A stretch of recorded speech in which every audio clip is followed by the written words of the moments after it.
Morning students. मैंने आप लोगों को ज्योग्राफी का जो फर्स्ट चैप्टर है संसाधन एवं विकास यानी रिसोर्सेज एंड डेवलपमेंट, इसके बेटा आप लोगों को कल एक वीडियो दे दी, ठीक है।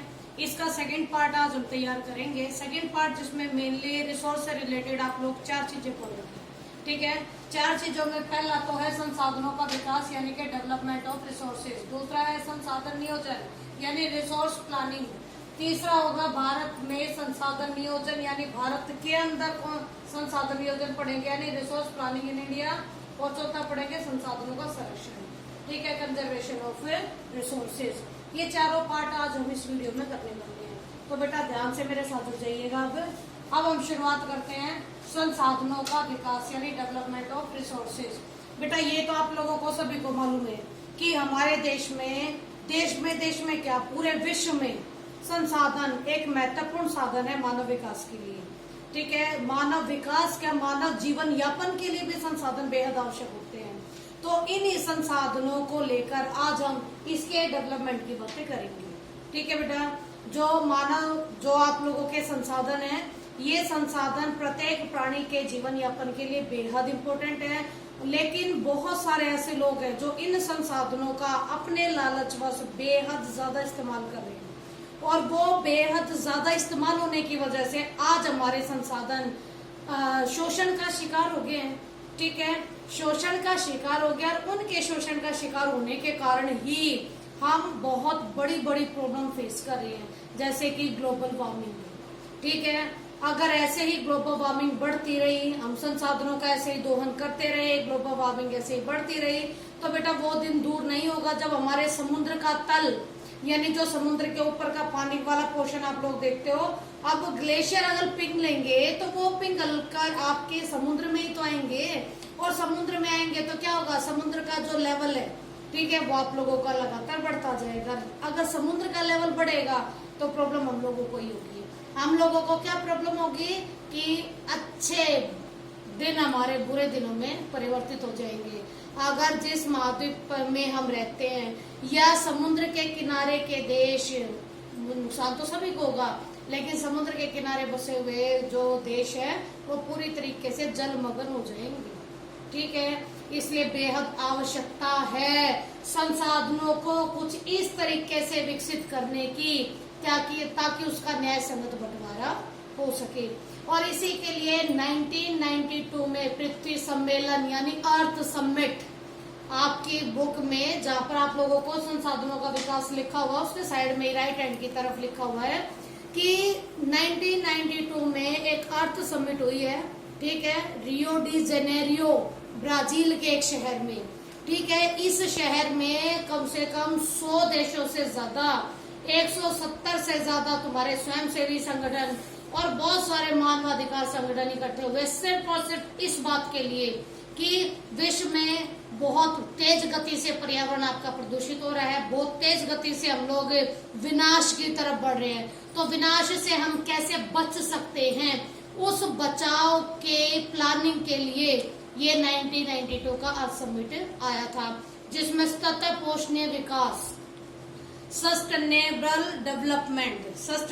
डेवलपमेंट जो आप लोगों का था, ये वही था। ये इसी रियो डी जेनेरियो की देन था कि पहली बार ऐसी बातें रखी गई थी कि हम संसाधनों को जिस तरीके से इस्तेमाल करें, अगर ऐसे इस्तेमाल करेंगे तो वो दिन दूर नहीं कि हमारे संसाधन बिल्कुल खत्म हो जाएंगे और हम आने वाली पीढ़ी को कुछ नहीं दे पाएंगे, ठीक है। इसलिए सतत पोषणीय विकास की विचारधारा भी यहीं से उत्पन्न होती है। इसी में एजेंडा 21 भी पढ़ोगे। एजेंडा 21 वो है जिसमें तकरीबन 21 ऐसे नियम है जिनको फॉलो करके हम पोल्यूशन के लेवल को कम कर सकते हैं। हमारा विकास भी होता रहेगा और पोल्यूशन का लेवल भी कम होता रहेगा, ठीक है। और इन्हें फॉलो करने के लिए तकरीबन सभी देशों से रिक्वेस्ट की गई थी कि इन्हें अपने अपने देशों में लागू करो, जिसे भारत ने भी लागू किया है। इसी की देन है कि आप लोगों के देश में सीएनजी बसेस वगैरह चल रही है, ठीक है बेटा। ये तो है संसाधनों का विकास। नेक्स्ट है आपका संसाधनों का नियोजन यानी रिसोर्स ऑफ प्लानिंग। अब इसके लिए देखो बेटा, आप लोगों के देश में कहो या पूरे विश्व के किसी भी देश में कहो, किसी एक देश में सारे रिसोर्सेज नहीं पाए जाते, ठीक है। किसी देश में ज्यादा रिसोर्सेज है, किसी में कम है, किसी में एक ही तरह का रिसोर्स बहुत ज्यादा है, लेकिन किसी में तो वो भी नहीं है। ठीक है, जैसे कि हमारे भारत में बेहद बड़ी मात्रा में कोयला पाया जाता है। ठीक है, कोयला लो एस्क का धनी है भारत है। लेकिन अगर मैं बात करूं सऊदी अरब की और इराक की, यहाँ पर आप लोगों को पीने का पानी के लिए भी इतनी किल्लतें उठानी पड़ेंगी, जबकि वहां तेल बहुत आयात है, पेट्रोलियम जिसे आप लोग बोलते हो। ठीक है, तो अगर ऐसे ही इम्बैलेंस चलता रहा तो कभी ना तो किन्हीं देशों का विकास होगा, ना प्रॉपर किसी देश का विकास होगा। इसीलिए संसाधन नियोजन जरूरी है। संसाधन नियोजन यानी संसाधनों की योजना बनाकर उसे फॉलो करना, यानी कि जिन इलाकों में संसाधन नहीं है उन इलाकों में भी संसाधनों की पहुंच बनाना। ठीक है, जिन इलाकों में संसाधन नहीं है उन इलाकों में संसाधनों की पहुंच बनाना, और जहां पर बहुत आयात मात्रा में है वहां से पर्टिकुलर इलाकों में बांटते चले जाना, ताकि उस इलाके का तो विकास हो ही रहा है संसाधनों की वजह से, आने वाले और इलाकों का भी विकास आसानी से होता रहे। जैसे अब आप लोगों को हंसी भी आएगी, जिस दिल्ली में आप लोग रहते हो कौन सा रिसोर्स मिलता है, यहाँ पानी तक की किल्लत है यहाँ। ठीक है, लेकिन आप लोग देखो पश्चिम बंगाल को देखो, उड़ीसा को देखो, आप लोग छत्तीसगढ़ को देखो, इन सारे इलाकों में बहुत बड़ी मात्रा में आप लोगों के लोएस्ट है, कोयला है, लेकिन वो दिल्ली तक पहुंचाया जाता है ताकि यहाँ की इंडस्ट्री बहुत बढ़िया से चल सके। ठीक है, ऐसा कभी नहीं रहा कि वहां के संसाधन और वहीं पर निकले और वहीं पर लोगों ने इस्तेमाल कर लिया, ऐसा नहीं है, बल्कि वे संसाधन इन्होंने अलग अलग क्षेत्रों में अलग अलग राज्यों तक पहुंचाया ताकि सभी राज्यों का इक्वल विकास हो सके। ठीक है बेटा, तो ये है आप लोगों का संसाधन नियोजन। अब हम पढ़ेंगे कि ये नियोजन भारत में कैसा है, यानी resources planning in India. Bharat में रिसोर्स प्लानिंग के लिए क्या किया जाता है? भारत में सबसे पहले रिसोर्स प्लानिंग के लिए पहला काम विभिन्न इलाकों में, विभिन्न क्षेत्रों में सर्वेक्षण किया जाता है, उसकी खोज की जाती है, और जिन जिन इलाकों में जो जो संसाधन हमें मिलते हैं उसकी तालिका तैयार की जाती है। पहला काम, यानी उसको सर्च कर लिया, तालिका बना दी, कितनी मात्रा में है, कितनी गुणवत्ता से भरा हुआ है। ठीक है, इसके बाद ये होगा फर्स्ट पॉइंट। दूसरा पॉइंट आ जाएगा आप लोगों का कि जो रिसोर्सेजों की आप लोगों ने तालिका बनाई है, जिन रिसोर्सेजों की तालिका आप लोगों ने बनाई है, उन रिसोर्स को किस तरीके से बढ़िया टेक्नोलॉजी के माध्यम से हम लोग निकालने का काम कर सकते हैं। माइनिंग के माध्यम से, खनन के माध्यम से हम उसे निकाल कर यूजफुल तरीके से इस्तेमाल कर सकते हैं।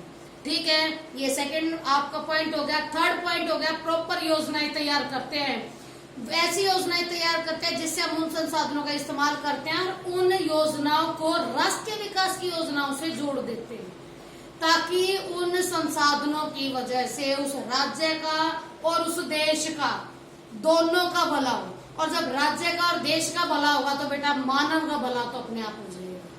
ठीक है, तो ये 3 पॉइंट डाल रखे आप लोगों के रिसोर्स प्लानिंग इन इंडिया के स्टार्टिंग में ही। इसके बाद आपको बता रखा है कि औपनिवेशिक काल से भारत रिसोर्स प्लानिंग में इतना एक्टिव नहीं रहा है जितना आजादी के बाद हुआ है। जब हम अंग्रेजों के, ब्रिटिशर्स के गुलाम थे तो हम लोगों के बहुत बुरे हालात थे। ठीक है, बहुत बुरे हालात थे, हमारे रिसोर्सेज हमारे नहीं थे, बल्कि उनका अधिकार हमारे रिसोर्सेज पर रहता था। लेकिन जब से हम लोग आजाद हुए, हम लोगों ने बहुत प्रॉपर तरीके से नियोजन के माध्यम से प्रत्येक क्षेत्रों तक इन संसाधनों की पहुंच बना दी है, और विकास के लिए अब सारे पर्टिकुलर इलाके सभी विकास कर रहे हैं, जिसमें आप लोगों का औद्योगिक राजधानी जिसे हम मुंबई बोलते हैं। ठीक है, मुंबई बोलते हैं। आप लोगों की इलेक्ट्रॉनिक राजधानी जो कि आप लोगों की बेंगलुरु है। ठीक है, या फिर दिल्ली जो कि खुद ही कैपिटल है इंडिया की। इन इलाकों का विकास केवल और केवल इन संसाधनों की वजह से संभव हो पाया है। ठीक है, इसके बाद इसमें संसाधन नियोजन में बेटा एक चीज और थी आप लोगों की कि महात्मा गांधी हमेशा एक बात कहते थे, याद बहुत बढ़िया से, क्योंकि कई बार ये वर्ड देकर ही आप लोगों से क्वेश्चन पूछ लिया जाता है कि आप लोगों के महात्मा गांधी कहते हैं कि हमारे पास इतना सब कुछ है कि हम एक व्यक्ति का पेट भर सकते हैं, लेकिन हमारे पास एक व्यक्ति का पेट भरने के लिए संसाधन जरूर है, लेकिन विभिन्न लोगों के जेब भरने के लिए संसाधन नहीं है। ठीक है बेटा, यानी कि हम पेट तो सबके भर सकते हैं, लेकिन पेटी किसी की नहीं भर सकते। बहुत इंपॉर्टेंट, और ये बिल्कुल आपके इन्वर्टेड कोमा में लिखा हुआ है, इसीलिए इस पर डायरेक्ट क्वेश्चन भी बन जाता है कि महात्मा गांधी ने ऐसा क्यों कहा है। ठीक है, इसके बाद बेटा आप लोगों का आता है 4th पॉइंट, संसाधनों का संरक्षण, कंजर्वेशन ऑफ रिसोर्सेज। भाई सीधी सी बात है बेटा, अगर हम कंजर्वेशन ऑफ रिसोर्सेज नहीं अपनाएंगे तो हम किसी भी एंगल से अपने आने वाली पीढ़ी को कुछ भी संसाधन नहीं प्रोवाइड करवा पाएंगे।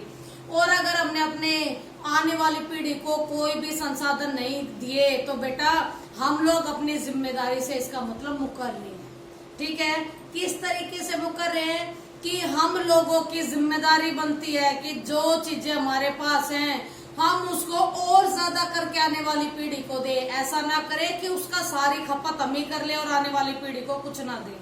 तो ना तो हम लोग सही पेरेंट्स बन पाएंगे और ना ही आप लोगों के सच्चे और ईमानदार देश के नागरिक बन पाएंगे। ठीक है, तो संसाधनों का संरक्षण बेहद आवश्यक है। अगर इसी तरीके से इसकी खपत चलती रही तो बेटा वो दिन दूर नहीं कि ये बिल्कुल खत्म हो जाएगा। इसीलिए इसके तरीके पूछे जाते हैं एग्जाम में कि संसाधनों के संरक्षण के तरीके क्या क्या हो सकते हैं। ठीक है, तो संसाधनों के संरक्षण के तरीके कई सारे हो सकते हैं बेटा। सबसे पहली बात तो ये कि जो नवीकरणीय संसाधन है उनका ज्यादा से ज्यादा इस्तेमाल किया जाए। जो अनवीकरणीय यानी नवीकरणीय मीन्स आप लोगों के जो बार बार नए हो सकते हैं, जो बार बार बन सकते हैं, उनका इस्तेमाल ज्यादा किया जाए, अनवीकरणीय का इस्तेमाल कम किया जाए। जैसे कि कोयला, पेट्रोलियम अनवीकरणीय है। ठीक है, और जो आप लोगों के सौर ऊर्जा है, पवन ऊर्जा, ये सारे आपके नवीकरणीय हैं। तो अनवीकरणीय की बजाय नवीकरणीय संसाधनों को ज्यादा ऑप्शन में रखना चाहिए। दूसरी बात, अगर आप लोगों की कोई भी संसाधन ऐसा है जिसका हम एक बार एक ही तरह का धातु, मान लो किसी धातु का एग्जांपल दे देती हूँ मैं कि मान लो किसी एक तरह की धातु से कोई एक तरह का बर्तन या और कुछ तैयार हो गया है और वो फिर टूट गया, हमारे यूज के लायक नहीं रहा, हम लोग उसको फेंक देते हैं। आप लोगों को ये भी, आप लोगों ने बहुत अच्छे से अपने समाज में देखा होगा कि बेशक से धातु से बनी हुई चीजें हम लोग फेंक देते हैं, लेकिन फिर भी कबाड़ी या फिर बर्तनों वाले खुद ही आकर उन्हीं को हमसे ले जाते हैं। क्यों? ताकि वो वापस से उन्हें पिघलाकर किसी और रूप में ढालकर दोबारा से हमारे घरों तक उसको पहुंचा दे। ठीक है बेटा, तो दोबारा से इस्तेमाल यानी कि आप लोगों के पुनः निर्माण की प्रक्रिया जरूर अपनानी चाहिए अगर हमें संसाधनों का संरक्षण करना है तो। ठीक है बेटा, यानी ये 2 पॉइंट तो ऐसे है कि तुम ना भी चाहो ना कहीं पे वहां पर भी आसानी से डल सकते हैं संसाधनों के संरक्षण में। आई होप बेटा आप लोगों को ये वीडियो पसंद आएगी और इसके जितने भी 4 पॉइंट है संसाधन से रिलेटेड, ये भी आप लोगों को बहुत अच्छे से समझ में आ गए हैं। ठीक है, और इससे आगे का पोर्शन में आप लोगों को 3rd और 4th वीडियो में दूंगी। थैंक यू वेरी मच बेटा।